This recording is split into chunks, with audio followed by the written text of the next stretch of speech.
जय हिंद साथियों, चहल एकेडमी के ऑफिशियल यूट्यूब चैनल पे आप सभी का स्वागत है। सॉरी दोस्तों, थोड़ा गले में खिचखिच हो गया, बट कोई बात नहीं, ठीक है ना। शुरुआत धुआंधार होनी चाहिए, तो शुरुआत धुआंधार हम करने ही वाले हैं। एक एक क्वेश्चन पे बात करेंगे, एक एक टॉपिक पे बात करेंगे, एक एक न्यूज पे बात करेंगे जो आपके एग्जाम्स के लिए इंपॉर्टेंट रहने वाला है। ठीक है बच्चों, चलिए तो देखते हैं पहला टॉपिक आपका आज क्या रहने वाला है। तो बच्चों पहला जो टॉपिक है आपका एक इन्वेस्टमेंट से रिलेटेड है जो कि सेंट्रल गवर्नमेंट करने वाली है। ठीक है, चलिए तो क्या बताया जा रहा है, PM Narendra Modi inaugurates major development projects in Kurnool. यहां पे देखिए मेजर डेवलपमेंट प्रोजेक्ट्स के लिए एक इनॉग्रेशन किया गया है, एक उद्घाटन किया गया है प्रधानमंत्री नरेंद्र मोदी के द्वारा। Clear point. तो यहां पे we are not talking about a single project, हम यहां पे प्रोजेक्ट्स की बात कर रहे हैं। बहुत सारे मल्टीपल प्रोजेक्ट्स होने वाले हैं यहां पे। ठीक है, याद रख लेना, बहुत सारे मल्टीपल प्रोजेक्ट्स यहां पे रहने वाले हैं। मल्टीपल प्रोजेक्ट्स बच्चों, क्लियर पॉइंट। और जो मल्टीपल प्रोजेक्ट्स होने वाले हैं ना, ये एक साथ इनका इनॉग्रेशन किया जा रहा है। और कौन कर रहे हैं यहां पे, आप देखिए नरेंद्र मोदी दिखाई दे रहे हैं, चंद्रबाबू नायडू यहां पे दिखाई दे रहे हैं, ये पवन कल्याण साहब दिखाई दे रहे हैं, पता ना, ये आपका उप प्रधानमंत्री हैं, साउथ के सुपरस्टार पवन कल्याण साहब। तो ये सबकी मौजूदगी में 16 अक्टूबर को यहां पे एक इनॉग्रेशन किया गया है। Clear point. अब इन्वेस्टमेंट कितने का रहने वाला है, तो इन्वेस्टमेंट रहने वाला है आपका 7,13,430 करोड़ का। एक बहुत बड़ा इन्वेस्टमेंट है, साफ दिखाई दे रहा है। ठीक है, 7,13,430 करोड़ का इन्वेस्टमेंट कहां पे होने वाला है, तो कुरनूल जिले में होने वाला है, आंध्र प्रदेश के। Clear point. अभी जो प्रोजेक्ट होने वाला है जहां पे इन्वेस्टमेंट हम लोग करने वाले हैं वो किस फील्ड में, मैं आपको बता चुका हूं, मल्टीपल प्रोजेक्ट है तो इंडस्ट्री में हम लोग करेंगे, यानी कि इंडस्ट्रीज के लिए नया नया रिसर्च करेंगे, नए नए इनोवेशंस लेके आएंगे, नए नए तरीके ढूंढेंगे ताकि कम से कम आप रिसोर्सेज में ज्यादा से ज्यादा प्रोडक्शन कैसे कर पाओ, या फिर नई नई इंडस्ट्रीज को कैसे आगे बढ़ाया जाए, ये सब। उसके बाद पावर ट्रांसमिशन की हम यहां पे बात करेंगे। पावर ट्रांसमिशन का मतलब क्या होता है, जहां पे हम बिजली बनाएंगे ना, वहां से लोगों तक बिजली कैसे पहुंचाना है। Clear point. तो पावर ट्रांसमिशन के क्षेत्र में भी इन्वेस्टमेंट किया जाएगा। उसके बाद रोड अच्छे अच्छे बनाए जाएंगे, रेलवे के क्षेत्र में भी अच्छा खासा इन्वेस्टमेंट किया जाएगा। डिफेंस मैन्युफैक्चरिंग की बात करेंगे तो यहाँ पे डिफेंस से रिलेटेड जैसे गन, बंदूक, टैंक वैंक, ये सब कुछ बनाए जाएंगे। साइबर सिक्योरिटी की बात की जाएगी, डिफेंस में वो भी आ जाता है। उसके बाद पेट्रोलियम एंड नेचुरल गैस की भी बात की जाएगी।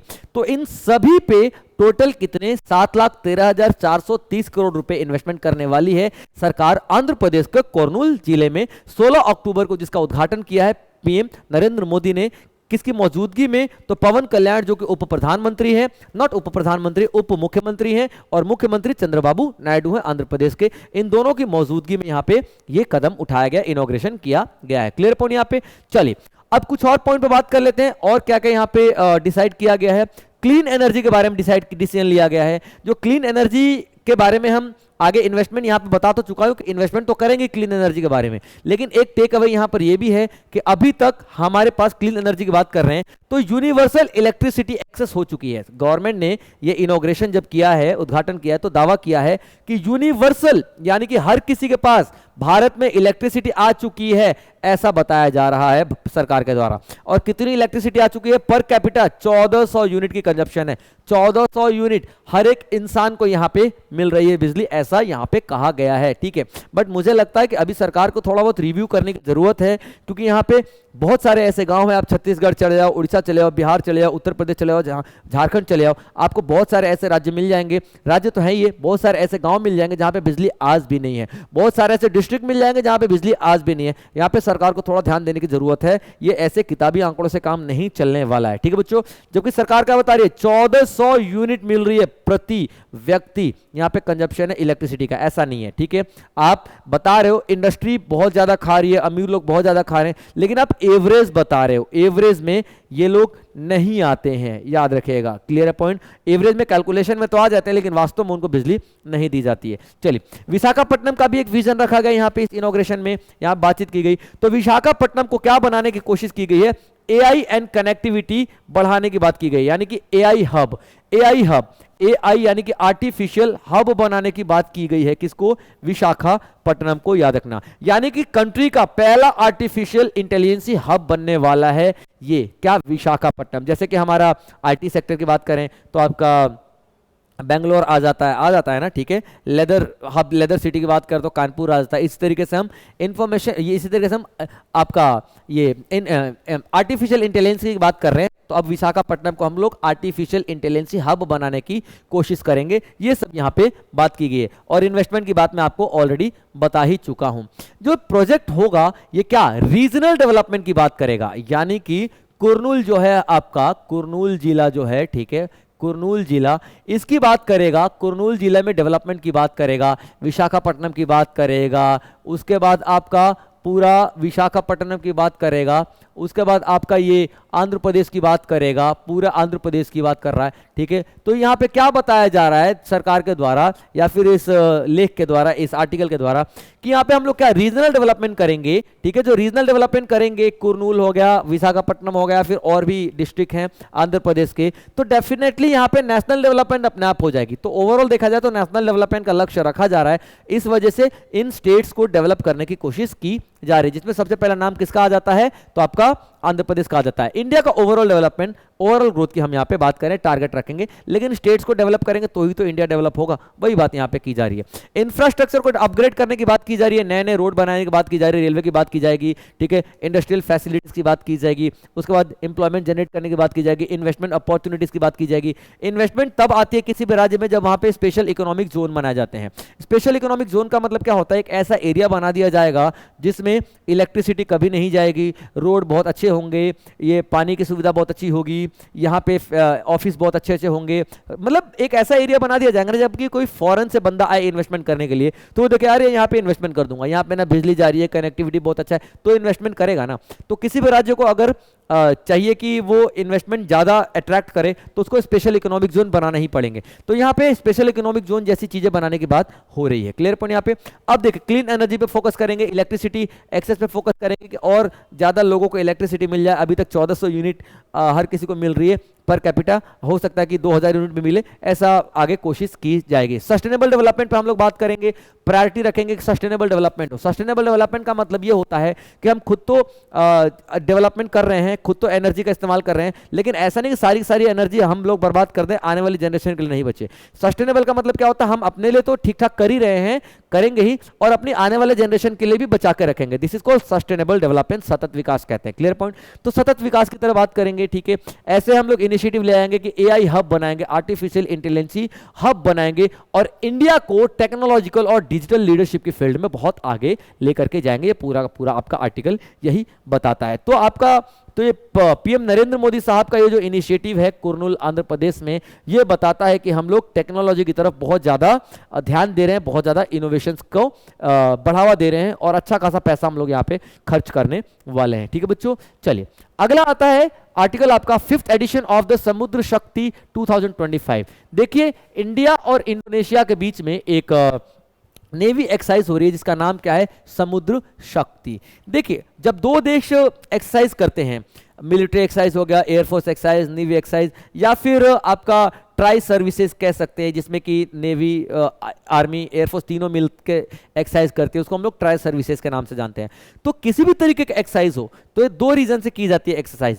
एक तो ये कि हम युद्ध में जाने से पहले युद्ध की परिस्थितियों से निपट लें, यहीं पर ही हम प्रैक्टिस कर लेते हैं ना भाई साहब। जब हम लोग एनुअल डे में फंक्शन करते हैं तो पहले प्रैक्टिस करते हैं ना, कि सीधा स्टेज पे चले जाते हैं। वैसे ही हमें नहीं पता युद्ध कब हो जाने वाला है, हमें नहीं पता किस देश के साथ कब युद्ध छिड़ जाएगा, तो हम युद्ध की प्रैक्टिस पहले से ही करके रखते हैं। ये इसके लिए हम लोग युद्ध की प्रैक्टिस करने के लिए इस तरीके की एक्सरसाइज करते हैं। और दूसरा इसलिए भी करते हैं कि भैया हमको दुनिया को दिखाना भी तो है कि हमारे पास कौन कौन से हथियार हैं।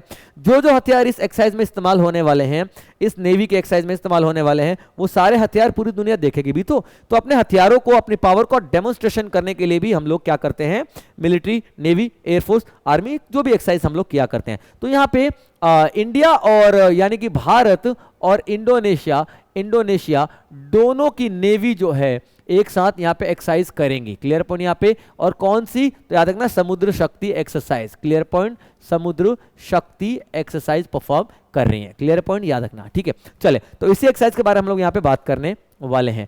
तो ये जो एक्सरसाइज है समुद्र शक्ति आपका 2025 अक्टूबर में कंडक्ट की गई। और क्यों की गई? ताकि दोनों देशों की जो नेवी है ना, उनके कॉपरेशन को बढ़ावा मिल सके। इंडिया की नेवी इंडोनेशियन नेवी को सपोर्ट करे और इंडोनेशियन नेवी इंडिया की नेवी को सपोर्ट करे। डेफिनेटली जब दोनों अपने अपने हथियार शेयर करेंगे, अपने अपने टेक्निक्स शेयर करेंगे, अपने अपने प्लानिंग शेयर करेंगी, तो इसको इससे फायदा होगा और इसको इससे फायदा होगा डेफिनेटली। ठीक है बच्चों, अब देखिए ये जो एक्सरसाइज है जॉइंट नेवल ड्रिल है इंडिया और इंडियन नेवी और इंडोनेशियन नेवी के बीच में। यानी ड्रिल का मतलब क्या होता है? प्रैक्टिस। ठीक है, जॉइंट नेवी प्रैक्टिस करने वाले हैं यहाँ पे अपने अपने हथियारों का, यहाँ पे लड़ाई के बारे में बात करेंगे, लड़ाई के एक्सरसाइज करेंगे। ठीक है, ये प्रैक्टिस करेंगे, ड्रिल करेंगे, मॉक ड्रिल करेंगे, दोनों एक्सरसाइज के बारे में। ठीक है, ये 14 से 17 अक्टूबर तक के बीच में कंडक्ट किया गया विशाखापट्टनम आंध्र प्रदेश में। अब देखिए यहाँ पे दो चीजें होती हैं कि वो शिप भी हम लोग क्वेश्चन में पूछा जा सकता है कि इंडिया की तरफ से किस शिप ने पार्टिसिपेट किया और इंडोनेशिया की तरफ से किस शिप ने पार्टिसिपेट किया। शिप की मैं इसलिए बात कर रहा हूं बच्चों क्योंकि नेवी है तो डेफिनेटली शिप यहां पे पार्टिसिपेट करेंगे, शिप ही पार्टिसिपेट करेंगी। तो देखिए यहां पे एक इंडिया का आता है, देखो जब भी आईएनएस आएगा ना तो आईएनएस का मतलब होता है India, Indian naval ship INS का मतलब है, याद रखना। Clear point? तो आईएनएस यानी कि इंडिया, तो इंडिया की तरफ से कौन सा है? कारावती। ठीक है, याद रखना, INS Kavaratti, Indian naval ship Kavaratti. ठीक है, और ये कारावती क्या है? इंडिया की एंटी सबमरीन वॉरफेयर कॉर्वेट है, यानी कि एक छोटी शिप है, बहुत बड़ी शिप नहीं है, लेकिन एंटी सबमरीन है, यानी पानी के अंदर दुश्मन की जो पनडुब्बी है ना, दुश्मन की जो शिप है उसको उड़ाने की क्षमता रखती है। एंटी सबमरीन यानी पानी के अंदर दुश्मन की जो सबमरीन जो आएगी ना, दुश्मन का जो शिप आने वाली उसको उड़ाने की कैपेबिलिटी इसके अंदर पे है। Clear point?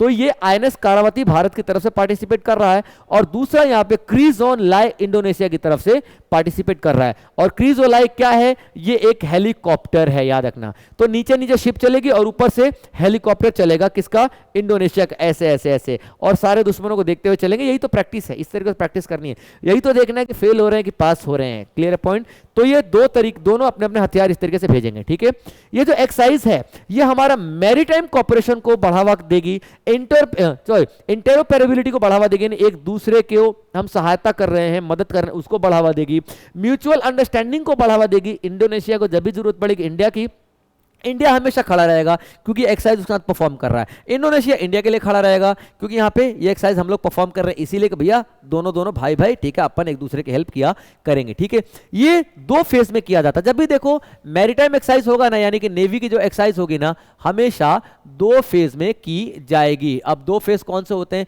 एक होता है हार्बर फेज, ठीक है, एक होता है हार्बर फेज। अब ये हार्बर फेज का मतलब क्या होता है बच्चों? जो आपका समुद्र के किनारे, पानी के अंदर नहीं, समुद्र के किनारे, ठीक है, किनारे पर की जाती है, किनारे पर की जाती है, समुद्र यानी सी शोर पे किया जाता है, किनारे पे किया जाता है। अब ऐसा थोड़ी कूद जाएंगे पानी में, है ना, टाइम डिसाइड होगा, कौन कौन सी गाड़ियां पहले लगेंगी किनारे के ऊपर, कौन कौन से शिप्स पहले लगेंगे किनारे के ऊपर, ठीक है, लोग डिप्लॉय किए जाएंगे, नाम अनाउंस होगा कि भैया ये, तो एक पानी में जाने से पहले भी तो तैयारी की जाएगी ना। तो हार्बर फेस होता है पानी में जाने से पहले की तैयारी, और सी फेस होता है पानी में अंदर जाएंगे तो तैयारी। तो हमेशा दो फेज में होता है, याद रखना, एक हार्बर फेज और एक सी फेज। क्लियर पॉइंट बच्चे यहाँ पे याद रखेगा। तो यहाँ पे आप देखेंगे कि दो फेज किया गया है, हार्बर फेज और सी फेज। क्लियर पॉइंट, दो फेज आपको बता चुका हूं। आईएनएस कारावती जो कि इंडिया को रिप्रेजेंट कर रहा है, यहाँ पे सपोर्ट करेगा इंडोनेशिया के क्रीजोन लाई हेलीकॉप्टर को सपोर्ट करेगा, यानी कि दोनों एक दूसरे के साथ मिल करके एक्सरसाइज करेंगे, युद्धाभ्यास करेंगे। क्लियर पॉइंट बच्चे यहाँ पे। चलिए, समुद्र शक्ति हमारी जॉइंट ऑपरेशनल रेडीनेस को बढ़ावा देगा, यानी कि मैंने बताया तो पानी के अंदर अंदर क्या चलेगा? कारावती चलेगा, क्योंकि आईएनएस शिप है भाई, और वो भी सबमरीन शिप है, पानी के अंदर ही चलेगा, और जो हेलीकॉप्टर ऊपर ऊपर चलेगा। तो दोनों इस तरीके से चलेंगे साथ में, दुश्मन को देखते देखते देखते देखते ऐसे ऐसे ऐसे चलेंगे, ऐसे चलेंगे, और ये रेडी कर रहे हैं अपने आप को आने वाले युद्ध में। अब जैसे ही जरूरत पड़ेगी कोई युद्ध में, तो इंडोनेशिया के इस हेलीकॉप्टर को फटाक से इंडिया बुला लेगा और युद्ध में साथ दिलवाएगा, और इंडोनेशिया की जरूरत पड़ेगी तो हमारी सबमरीन उनके साथ चली जाएगी। इसीलिए हम लोग यहाँ पे एक्सरसाइज कर रहे हैं। तो ये समुद्र शक्ति इंडिया और इंडोनेशिया के रिश्तों के लिए बहुत ही अहम एक एक्सरसाइज है, इनके सिक्योरिटी के लिए अहम एक्सरसाइज है, मैरीटाइम सिक्योरिटी के लिए अहम एक्सरसाइज है, और दोनों नेवीज के कॉन्फिडेंस के लिए बहुत बड़ी एक्सरसाइज है। ठीक है, चलिए नाउ अगला आता है, ये भी एक एक्सरसाइज से ही रिलेटेड आर्टिकल है आपका, inaugural India south Korean naval bilateral exercise, ठीक है, इन आरकोएन, ROKN। अभी देखिए, ये अभी हमने इंडोनेशिया के साथ देखा था इंडिया की नेवी, और अभी इंडिया की नेवी किसके साथ जाएगी, तो साउथ कोरिया की नेवी के साथ जाएगी। ठीक है, ये एक एक्सरसाइज हम बात करेंगे, और इस एक्सरसाइज का नाम क्या होगा, INROKN। IN का मतलब क्या होता है, इंडिया, यानी कि हमारा प्यारा भारत, और ROKN का मतलब क्या होता है, रिपब्लिक ऑफ कोरियन नेवी। ठीक है, क्लियर अपन यहां पे। तो ये NROKN इस एक्सरसाइज का नाम है, जो कि साउथ कोरिया के साथ मिलकर के हम लोग कर रहे हैं, और ये भी आपका एक नेवी एक्सरसाइज ही है, नेवल एक्सरसाइज ही है। Clear point. 13 अक्टूबर 2025 को ये कंडक्ट किया गया। कहां पे, भूषण कहां पे, साउथ कोरिया में ही है, एक नेवल बेस है भूषण। ठीक है, जैसे हमारे यहाँ पे विशाखापट्टनम हो गया ये सब है ना, तो वैसे यहाँ पे भूषण नेवल बेस है साउथ कोरिया में, यहाँ पे कंडक्ट किया गया कौन सा एक्सरसाइज, NROKN। ठीक है, चलिए अब ये NROKN एक बायलैटरल नेवी एक्सरसाइज है, इंडिया और नेवी के बीच में किया जा रहा है, मैं आपको बता चुका हूं। ठीक है, भूषण नेवल बेस पे किया गया, ये भी मैं बता चुका हूं, साउथ कोरिया में ये आपका नेवल बेस है। अब इंडिया की तरफ से कौन सी शिप जा रही है, तो INS सह्याद्री जा रही है। INS सह्याद्री इंडिया की तरफ से ये शिप ने पार्टिसिपेट किया है, जा रहा है। ठीक है, और ये INS सह्याद्री का है, शिवालिक क्लास रेंज का स्टील्थ फ्रिगेट इंडिजिनस डिजाइंड है। इसका मतलब क्या है, एक एक शब्द को ध्यान समझना। ठीक है, INS सह्याद्री एक तो 2012 में बनाया गया था, याद रखना। ठीक है, और ये INS सह्याद्री 2012 में बनाया गया था, और ये शिवालिक क्लास की रेंज है। शिवालिक क्लास का मतलब क्या होता है, ये एक सीरीज है, एक शिप बनाई गई, 2 ship, 3 ship, 4 ship, 5 ship, series बनाई गई थी। उस सीरीज का नाम क्या था, शिवालिक क्लास। तो शिवालिक क्लास जो सीरीज थी ना शिप की, उस शिप में से एक शिप कौन सी है, सह्याद्री है, जो कि आपको 2012 में बनाया गया था। किस तरीके की शिप है, तो स्टील्थ फ्रिगेट है। स्टील्थ फ्रिगेट का मतलब क्या होता है, जो रडार की रेंज में नहीं आती है। दुश्मन का रडार है, देख रहा है कि भैया शिप आ रही कि नहीं आ रही, वो जाके वापस भी आ जाएगा दुश्मन के घेरे से, लेकिन पता भी नहीं चलेगा कि दुश्मन के घेरे में गया था। ठीक है, तो स्टील्थ फ्रिगेट है, इंडिजिनसली डेवलप्ड है, यानी कि इंडिया ने इसको बनाया है। क्या बात कर रहा हूं मैं, INS सह्याद्री की बात कर रहा हूं। क्लियर पॉइंट बच्चे यहां पे।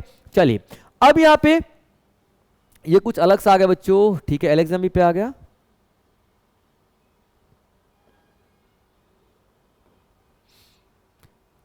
ओके कुछ मिस्टेक है बच्चों, कोई बात नहीं, ये एक्सरसाइज के बारे में आपको वैसे ही बता चुका हूं। ठीक है, ये एक किसी और न्यूज़ का आ चुका है। ठीक है, जो आपको पिछली न्यूज़ कराई थी उसका एक हिस्सा आ चुका है, बट कोई बात नहीं, नो वरी। ठीक है, यहाँ पे देखिए, और ये कौन सा एडिशन है, तो फर्स्ट एडिशन है। ठीक है, पहली बार ही इस तरीके की एक्सरसाइज हमारी की जा रही है, NROKN एक्सरसाइज। क्लियर पॉइंट बच्चों, यहाँ पे याद रखना, ये हमारी तरफ से INS सह्याद्री जा रही है, जो कि शिवालिक रेंज का स्टील फ्रिगेट शिप है, और कहां पे किया जा रहा है, तो भूषण नेवल बेस में किया जा रहा है, साउथ कोरिया में किया जा रहा है, और 13 अक्टूबर को ये शुरू किया गया है। क्लियर पॉइंट बच्चे यहां पे।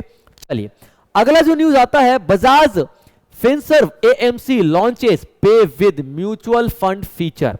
अभी देखिए बच्चों, यहां पे एक बजाज फिनसर्व, ठीक है, बजाज फिनसर्व, आपको पता है बजाज फाइनेंशियल सर्विसेज है, इसको बजाज फिनसर्व कहते हैं। ठीक है, और AMC का मतलब क्या होता है, asset management company, asset management company. ठीक है बच्चे, याद रखिएगा, एसेट मैनेजमेंट कंपनी। ठीक है, तो इसने क्या किया है, क्या लॉन्च किया है, पे विद म्यूचुअल फंड। ठीक है, म्यूचुअल फंड के साथ पेमेंट करना शुरू कर दो। ठीक है, अब देखो ये क्या पूरा माजरा क्या है। म्यूचुअल फंड क्या होता है, जैसे मान लो कि 100 लोगों ने मिल करके यहाँ पे 10-10 हजार रुपए इकट्ठे कर लिए, तो कितने रुपए हो गए, यहाँ पे 10 लाख रुपए हो गए ना भाई साहब। ठीक है, अब ये 10 लाख रुपए को इन्वेस्ट कर दिया जाएगा, और इससे जो भी प्रॉफिट आएगा ना, ठीक है, वो इन सब 100 लोगों में बढ़ जाएगा। इसको बोलते हैं म्यूचुअल इन्वेस्टमेंट, यानी कि सभी मिल करके इन्वेस्ट करने वाले हैं। अब ये 100 लोगों का प्रॉफिट तो होगा नहीं, यानी कि 10 लोगों का लॉस, 90 लोगों का प्रॉफिट, 50 लोगों का लॉस, 50 लोगों का प्रॉफिट, है ना। तो ओवरऑल प्रॉफिट लॉस तो होता ही रहेगा, 100 का तो प्रॉफिट होगा नहीं। तो ओवरऑल जो प्रॉफिट होगा ना, ओवरऑल प्रॉफिट इन 100 लोगों में बांटा जाएगा। किसका लॉस हो रहा है, किसका प्रॉफिट हो रहा है, कितना हो रहा है, ये नहीं देखा जाएगा, जो पैसा सब में बांटा जाएगा। इसको बोलते हैं म्यूचुअल फंड। ठीक है, तो म्यूचुअल फंड कौन लेता है, एक इनका मैनेजर होता है। तो इस बार मैनेजर कौन था, बजाज फाइनेंशियल सर्विसेज। ठीक है, बजाज फिनसर्व। ठीक है, फिनसर्व जो है ये मैनेजर था, यानी कि 100 लोगों को इसी ने पैसे इकट्ठे किए, इन्वेस्टमेंट किया और प्रॉफिट देता था। Clear point. तो Bajaj financial services mutual fund में इन्वेस्टमेंट करवाता है। क्लियर, उसी ने क्या लॉन्च किया यहां पे, ठीक है, पे विद म्यूचुअल फंड, यानी कि अब जो ये 10 लाख रुपए हैं, 10 लाख रुपए में मेरे कितने थे, 1000 थे, क्योंकि इन 100 में से एक था, लेकिन मुझे जब जरूरत पड़ जाएगी उस 10,000 रुपए का, तो मैं क्या करूंगा सर, मैं मांगूंगा। तो पहले नहीं मिलते थे क्योंकि इन्वेस्टमेंट हो चुकी, भाई साहब आपको तभी मिलेगा जब पूरे कैलकुलेशन होगी। लेकिन अब क्या किया गया बजाज फिनसर्व ने कि आप भैया आपके पास जो यूपीआई होगा ना बजाज फिनसर्व का, आप ऐसे स्कैन करो और अपने 10,000 रुपए में से खर्चा कर सकते हो। यानी कि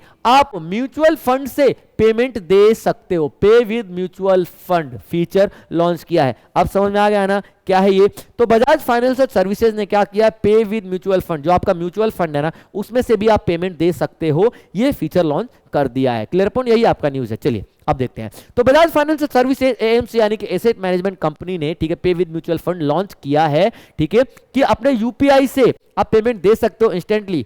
कौन सा फंड को इस्तेमाल करके, जो म्यूचुअल फंड में आपने इन्वेस्टमेंट किया है उसका इस्तेमाल करके दे सकते हो। Clear point. अब देख लेते हैं जो जो एंटिटी जिसमें इन्वॉल्व है उसके बारे में। तो Bajaj financial services AMC asset management company जो है एक एसेट मैनेजमेंट कंपनी है जो कि बजाज के अंडर में काम करती है, साफ नाम से समझ में आ रहा है, जो कि म्यूचुअल फंड इन्वेस्टमेंट प्रोवाइड करती है। मैंने बताया ना कि 100 लोगों का 10,000 रुपया इन्वेस्टमेंट, 10 लाख रुपए कौन करवाएगा, बजाज फाइनेंशियल सर्विसेज। तो म्यूचुअल फंड इन्वेस्टमेंट करवाने वाली एक ऐसी कंपनी है, ठीक है।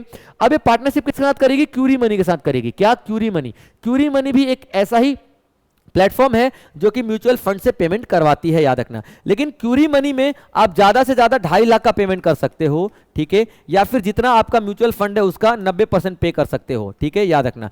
इन दोनों में से जो भी कम होगा उसका पेमेंट कर सकते हो, ठीक है। 50, अगर मान लो कि 90% आपका 3 लाख हो गया है ना, तो 90% 3 लाख हो गया, तो आप 3 लाख नहीं यूज करोगे, 2.5 लाख तक की आपकी मैक्सिमम लिमिट है। और 90%, और अगर मान लो 3 लाख में से 90% है तो आप हटा दो, 2,70,000 इस्तेमाल कर सकते हो, 30,30,000 नहीं कर सकते हो, ठीक है, याद रखना। तो यहाँ पे लेकिन जो क्यूरी मनी है उसमें आपका ये लिमिट थी, लेकिन जो आपका बजाज फाइनेंशियल सर्विसेज है उसमें आपकी जो लिमिट है 90% और 50,000, यानी कि 50,000 से ज्यादा आप नहीं निकाल सकते हो, नहीं पेमेंट कर सकते हो, याद रखना। और जो भी आपका फंड है, जो म्यूचुअल फंड में, उसका मैक्सिमम 90% ही आप इस्तेमाल कर सकते हो। ये पॉइंट आप लोग याद रखेगा। Clear point. और ये सब मैनेज कौन करता है, तो एनपीसीआई, एनपीसीआई आरबीआई का ही एक अंग है, नेशनल पेमेंट कॉर्पोरेशन ऑर्गेनाइजेशन, ठीक है, NPCI, national payment organization of, national payment corporation of India, ठीक है, एनपीसीआई।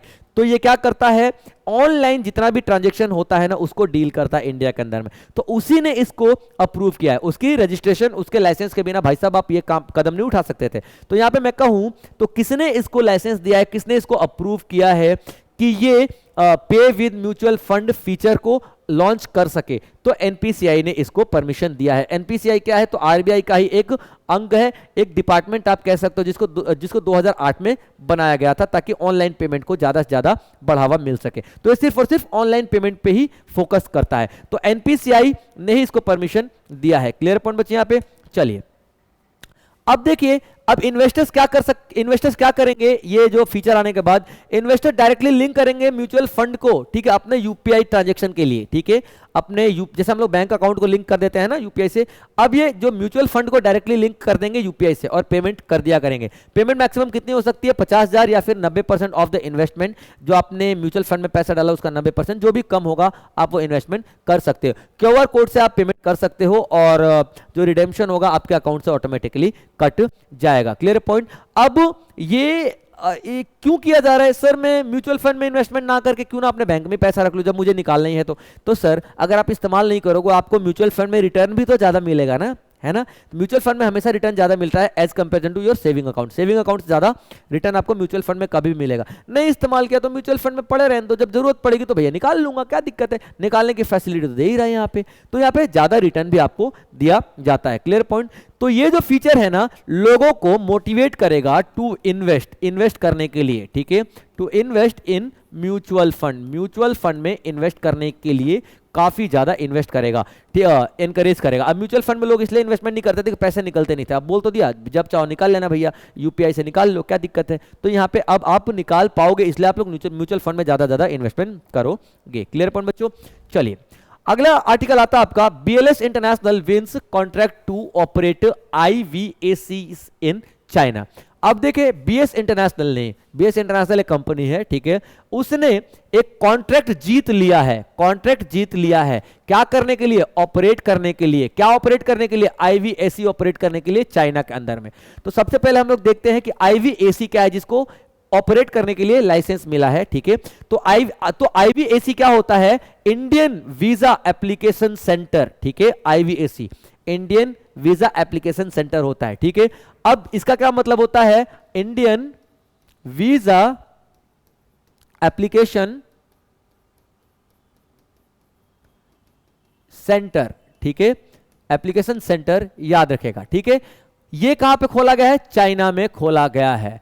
अब अगर किसी चाइनीज लोगों को, जैसे मान लो इंडिया आना है, चाइना के लोगों को इंडिया आना है, तो चाइना का कहां से वीजा बनाएगा? इंडिया में आकर वीजा बनाएंगे क्या? नहीं, ये चाइना के लोग जो है ना, यहीं पर ही ये वीजा बना लेंगे, वीजा बनवाएंगे, यहीं से वीजा लेंगे, जिसका नाम क्या है? Indian visa application centre. जैसे मान लो किस चाइनीज व्यक्ति को कहां पे आना है? भारत में आना है, वो पहले वीजा की जरूरत पड़ेगी डेफिनेटली, तो कहां पे जाएगा? इंडियन वीजा एप्लीकेशन सेंटर में जाएगा, वीजा अप्लाई करेगा, वीजा मिलेगी, ठीक है। यहां से फिर वो कहां पे जाएगा? इंडिया में जाएगा। तो अभी चाइना के अंडर में इस तरीके की फैसिलिटी प्रोवाइड नहीं थी, क्योंकि देखो 5 साल से हमारा झगड़ा चल रहा है, 5 साल से सारी हमारी सर्विसेज बंद थी वहां पे, ठीक है। एक तो हमारा डोकलाम वाला वो केस हो चुका था, डोकलाम क्राइसिस वाला हो चुका था, और चाइना के साथ तो अपनी दुश्मनी भैया पुरानी है ना। तो यहाँ पे क्या, अभी तक इस तरीके के सेंटर नहीं थे, तो अब इंडिया ने डिसाइड किया कि जो आपका इंडियन वीजा एप्लीकेशन सेंटर हम लोग चाइना में खोलेंगे, ठीक है। ये डिसाइड किया, तो बोलियां लगाई गई कि भैया कौन कौन सी कंपनी बोली लगा रही है कि हम खोलेंगे हम खोलेंगे हम खोलेंगे।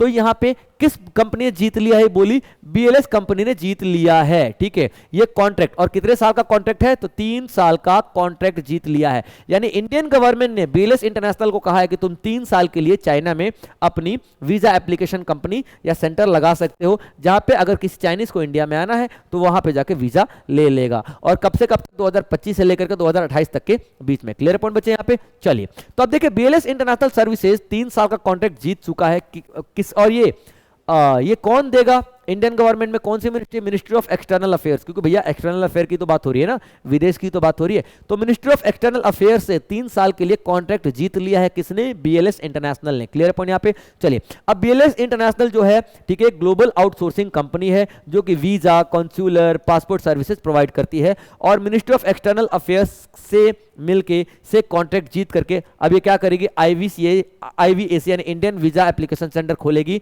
कहां पे खोलेगी? चाइना में। और ये कौन सा सेंटर होता है? जो कि फैसिलिटी प्रोवाइड करता है वीजा का for foreign nationals travelling to India, जो कि इंडिया में ट्रेवल करना चाहते हैं चाइनीज, उनको वीजा प्रोवाइड करवाएगा। Clear point? चलिए, तो कॉन्ट्रैक्ट होने वाला है वो आपका 14 अक्टूबर से वैलिड हो चुका है, स्टार्ट हो चुका है, और 28 तक चलेगा। 3 साल का मैंने आपको बताया था, तो 25, 26, 27, 28, 2028 तक का ये चलने वाला है, ठीक है। आईवीएसीज विल फीचर मॉडर्न इंफ्रास्ट्रक्चर, वहां पे अच्छा इंफ्रास्ट्रक्चर प्रोवाइड किया जाएगा, ठीक है। एडवांस टेक्नोलॉजी होगी, मल्टीलिंगुअल स्टाफ होगा। मल्टीलिंगुअल स्टाफ यानी कि अलग अलग भाषा समझने वाला स्टाफ होगा, तभी तो हम अपनी फंक्शनिंग को काफी स्मूथ कर सकते हैं यहाँ पे, ठीक है। उसके बाद ये यहाँ पे टूरिस्ट जो होंगे इंडिया आना शुरू कर देंगे, क्योंकि अभी तक 5-6 साल हो गए भैया हमारी समस्याएं चल रही थी, तो दोबारा से टूरिस्ट इंडिया में आना शुरू कर देंगे, ठीक है। चाइनीज लोग इंडिया में आना शुरू कर देंगे, और जो हमारा 2020 से कोविड-19 से उसके बाद गलवान कॉन्फ्लिक्ट, जो गलवान घाटी में जो हमारा क्लैश हुआ था चाइना के साथ, उसके बाद आना जाना सब बनता, वो फिर से रिज्यूम होने वाला है, फिर से शुरुआत होने वाला है, ठीक है। इससे इंडिया और चाइना का रिलेशन हो सकता है कि स्मूथ बने। वैसे भी आजकल इंडिया और चाइना दोनों थोड़ा मित्रता दिखा रहे हैं यूएस के खिलाफ। जब से यूएस ने टैरिफ लगाया है इंडिया के ऊपर और चाइना के ऊपर, भारी भरकम टैरिफ लगाया है, तब से इंडिया और चाइना थोड़ा एक दूसरे को सपोर्ट कर रहे हैं, ताकि यूएस के काउंटर कर सके, यूएस के खिलाफ मजबूती से खड़े रह सकें। एससीओ जो आपका मीटिंग हुआ था, उसमें भी आप लोगों ने देखा, ऐसे हाथ पकड़ के शी जिनपिंग, नरेंद्र मोदी और आपका ये पुतिन साहब, तीनों ऐसे हाथ पकड़े खड़े थे, ठीक है। छोड़ो कल की बातें, कल की बात पुरानी, आज तो हम तीनों मिलकर मजे करेंगे, ठीक है, और डोनाल्ड ट्रंप की नाक में दम कर डालेंगे। कुछ इस तरीके का यहाँ पे उनका मूड दिख रहा था, हंस रहे थे, मस्ती कर रहे थे, और डोनाल्ड ट्रंप गुस्से में बिलबिला रहा था। भाई क्या बिलबिला लोगे भैया, चाइना और इंडिया को करीब तुम लेके आ रहे हो, क्योंकि तुम दोनों पे सेम तरीके की प्रॉब्लम थोपोगे तो वो तो अपने आप को दोस्त ही समझेंगे ना, ठीक है। दुश्मन का दुश्मन दोस्त होता है भाई साहब, सीधी सी बात है। तो यहाँ पे इंडिया और चाइना का रिलेशनशिप भी काफी अच्छा यहाँ पे बनने वाला, हो सकता है काफी अच्छा बने भी। और वैसे भी यार दुश्मनी में क्या रखा यार, कुछ भी नहीं रखा, ठीक है। प्यार मोहब्बत से रहो यार, आपकी कंट्री हमारी नहीं, हमारी कंट्री आपकी नहीं, एक दूसरे की कंट्री में आना जाना शुरू करो, ट्रेवलिंग करो, इकोसिस्टम बढ़ेगा भैया, टूरिज्म बढ़ेगा, लोगों को रोजगार मिलेगा, कितने फायदे यहाँ पे रहने वाले, ठीक है। चलिए, तो यहाँ पे ओवरऑल चीजें आपको दिखाई देने वाली है। तो यहाँ पे बीएलएस इंटरनेशनल जो है आईवीएसी ऑपरेशंस करने वाला है चाइना के अंदर में, जिससे कि वो चाइनीज लोगों को वीजा प्रोवाइड करेगा इंडिया में आने के लिए, और ये कॉन्ट्रैक्ट आपको 3 साल का दिखाई देगा। India's merchandise trade deficit hits 11 months high. अब देखिए भारत का व्यापार घाटा, व्यापार घाटा का मतलब क्या होता है, व्यापार घाटा का मतलब क्या होता है, देखिए हम लोग दो चीजें करते हैं, एक तो इंपोर्ट करते हैं, है ना, एक तो इंपोर्ट करते हैं और एक हम लोग एक्सपोर्ट करते हैं, ठीक है। एक्सपोर्ट करते हैं तो पैसा आता है, ठीक है, पैसे का इनफ्लो होता है, ठीक है, इनफ्लो ऑफ मनी, पैसे का मनी आता है, इनफ्लो होता है। और जब इंपोर्ट करते हैं तो आउटफ्लो होता है ना, आउटफ्लो होता है, आउटफ्लो ऑफ मनी, ठीक है।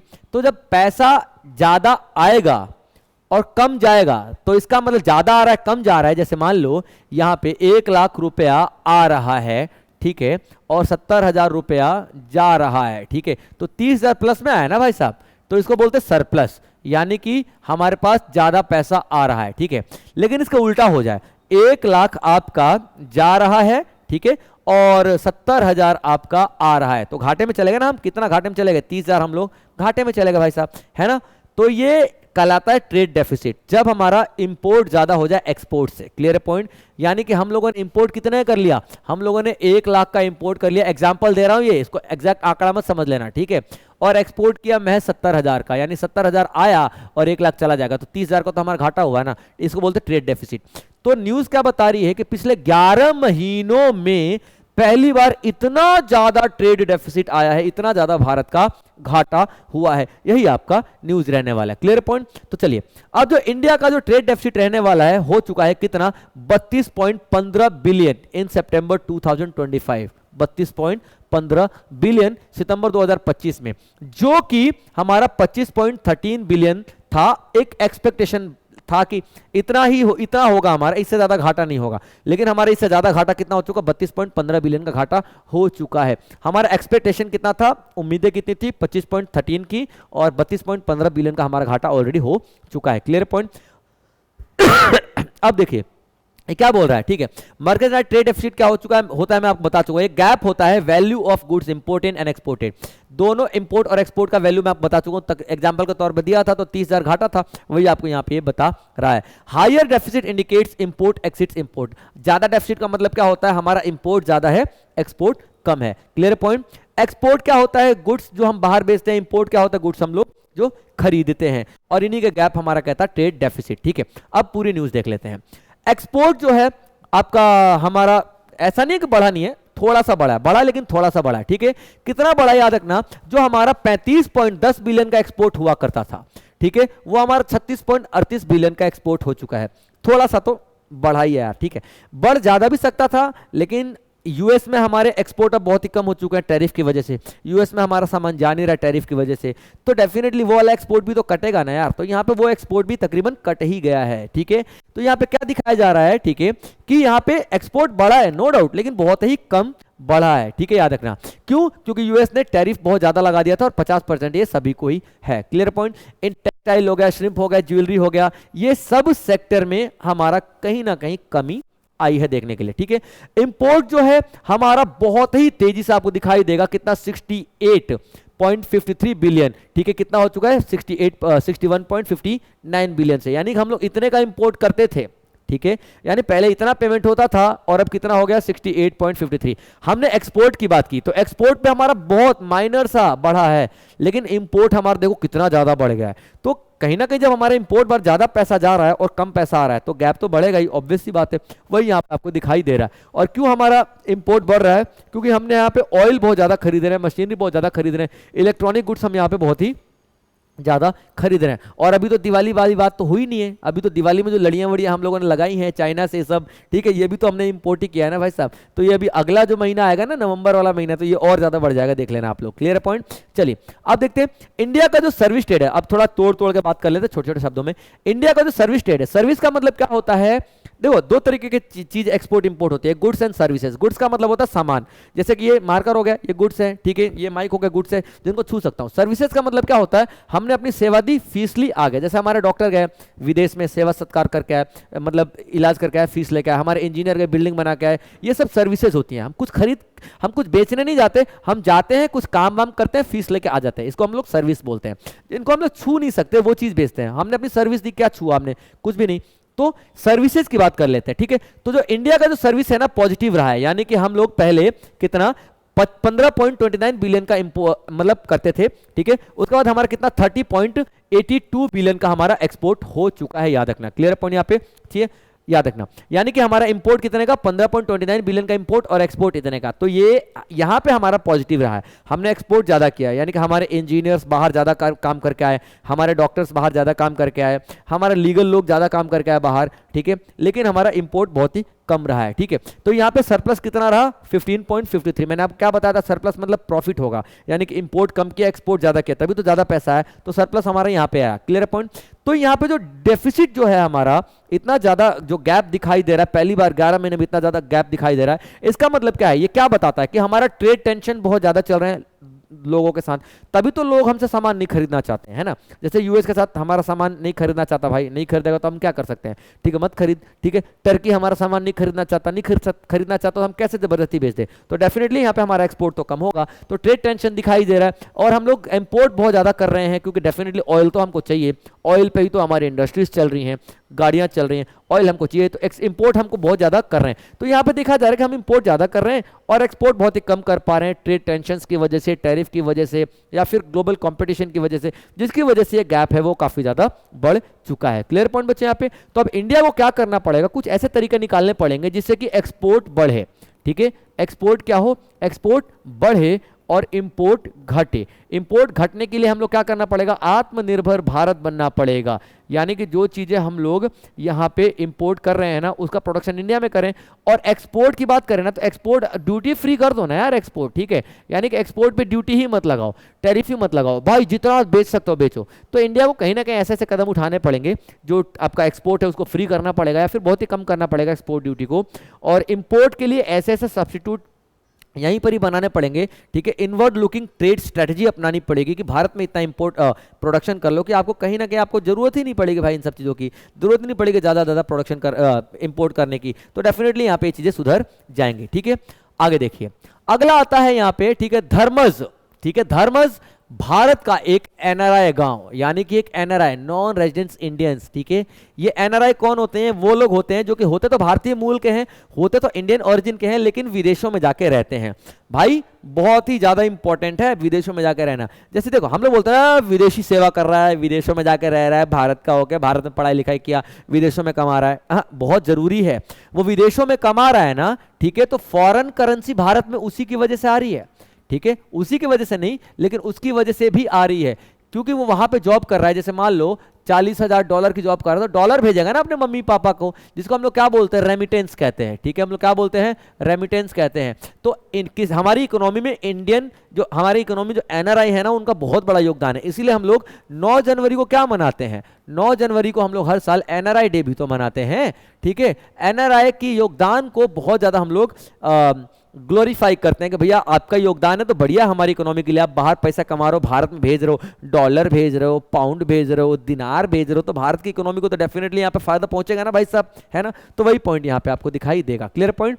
तो यहाँ पे एक ऐसा गांव है जिसको एनआरआई गांव कहा जाता है, ठीक है, गुजरात के आनंद में, गुजरात के आनंद में, ठीक है, एक ऐसा गांव है, याद रखना, जिसको हम लोग क्या बोलते हैं, एनआरआई।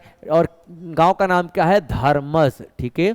गांव का नाम क्या है, धर्मज। Clear point. और इसको क्यों हम लोग एनआरआई विलेज बोलते हैं, क्योंकि इससे मैक्सिमम मतलब हर एक परिवार से एक ना एक बंदा फॉरेन में रह ही रहा है। कोई कनाडा रह रहा है, कोई यूके रह रहा है, कोई न्यूजीलैंड रह रहा है, कोई यूएसए रह रहा है। यहाँ पे कोई ना कोई रह ही रहा है, हर एक परिवार से एक एनआरआई आपको मिलेगा ही मिलेगा। और अच्छी बात क्या है, इन लोगों ने पता क्या किया है, इन लोगों ने ना सेक्टर बांट लिए हैं। जैसे मान लो गांव के अंदर ना एजुकेशन हो गया, है ना, याद रखना, ध्यान से सुनना, एजुकेशन हो गया, टेम्पल हो गया, ठीक है, रोड हो गया, है ना। इस तरीके के बहुत सारे सेक्टर्स इन लोगों ने बांट लिए हैं। और जो कनाडा वाला है ना, कनाडा वाले जितने भी एनआरआई हैं, वो गांव के एजुकेशन में हेल्प करते हैं, यानी कि अच्छा खासा स्कूल बनवा रखा है गांव में ही। जो आपका यूके में रहने वाले हैं वो गांव के मंदिरों पे ध्यान देते हैं, उनके लिए पैसा भेजते हैं, मंदिरों का रख रखाव पूरा ढंग से किया जाता है। और जो यूके अलग अलग कंट्रीज में रह रहे हैं वो रोड का, यानी कि उन लोगों ने अपने गांव को ना एकदम फॉरेन बना कर रखा हुआ भाई।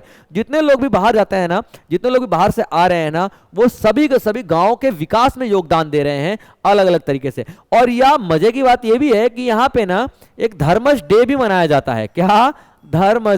धर्मज डे भी मनाया जाता है। धर्मज डे का मतलब क्या होता है? जितने भी एनआरआई है ना, एक ही दिन छुट्टी आते हैं गांव, उत्सव मनाए जाते हैं, पकवान पकते हैं, खूब एक दूसरे के साथ मौज मस्ती की जाती है। तो ये धर्मज गांव की कहानी है भाई साहब, याद रखना, ठीक है।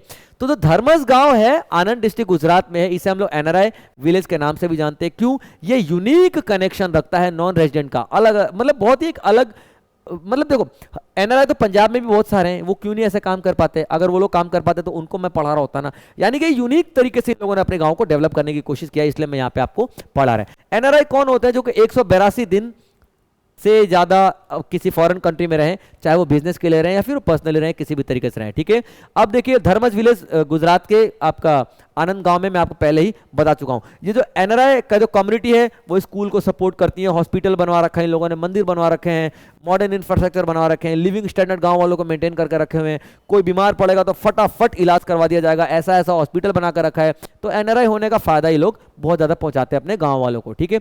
यानी कि तकरीबन तकरीबन हर एक घर से यहाँ पे कोई ना कोई बंदा यूएस में, यूके में, कनाडा में, यूरोप में रह ही रहा है। और जो एनआरआई पैसे भेजते हैं ना उसको रेमिटेंस बोलते हैं, मैं आपको पहले बता चुका हूं। जो रेमिटेंस आता है ना तो फॉरेन करेंसी का फ्लो हमारे देश में बढ़ जाता है। और एक अच्छी बात है कि फॉरेन करेंसी का एक फ्लो हमारे देश में बढ़ रहा है, तो फॉरेन करेंसी हमारी इंप्रूव हो रही है, उसका जो रिजर्व है वो हमारे देश में बढ़ रहा है, ठीक है बच्चों। ये अलग अलग सोशल प्रोजेक्ट में हम लोग खर्च कर सकते हैं, और जो भी रेमिटेंस आ रहा है, पैसा आ रहा है, ठीक है। और इसे Dharmraj became the most advance village in Gujarat, और सबसे ज्यादा एडवांस विलेज बन चुका है धर्मज आज की डेट में गुजरात का। Clear point. तो धर्मज डे भी सेलिब्रेट किया जाता है 12 जनवरी को, जैसा मैंने आपको बताया कि इसी दिन सारे के सारे एनआरआई आएंगे और उसी दिन हर कोई यहाँ पे त्योहार जैसा मनाया जाएगा, सेलिब्रेट किया जाएगा, इस धर्मज डे को सेलिब्रेट किया जाएगा। Clear point. अब देखें यहाँ पे इंफ्रास्ट्रक्चर हो गया, क्वालिटी एजुकेशन, हेल्थ केयर, इन सब में कल्चरल हार्मनी को डेवलप किया जाएगा। तो यहाँ पे एक मतलब मुझे एक बहुत अनोखा सा ऐसा विलेज लग रहा है कि तो कमाते तो सबको ही है, लेकिन अपने गांव के लिए इतना सब कुछ सोचना एक बहुत ही मतलब गर्व की बात है। मुझे अगर लगता है मैं अपने गांव में ऐसा इनिशिएटिव शुरू करना चाहूंगा कि जितने भी जॉब वाले हैं एक ही दिन छुट्टियां हैं। हम लोग बचपन में साथ में खेला करते थे, वही सरकारी स्कूल में पढ़ा करते थे, 2 कमरों का एक सरकारी स्कूल हुआ करता था, खिड़की पे बैठने के लिए भी हम लोग लड़ाई झगड़े किया करते थे, वो स्कूल की मैं बात कर रहा हूँ। और वो स्कूल को आज भी उसका खंडर पड़ा हुआ है, देख के बहुत याद आती है हमारे बचपन की। अगर हम जितने भी गाँव में जितने लोग भी जॉब कर रहे हैं अच्छा खासा अचीव कर पाए हैं, वो सारे चाहें तो पूरे गांव में एक ही दिन छुट्टियां हैं, एक ही साथ छुट्टियां हैं, तो कितना त्योहार जैसा माहौल हो जाएगा, त्योहार से भी बढ़िया खुशियां वहां पे होंगी।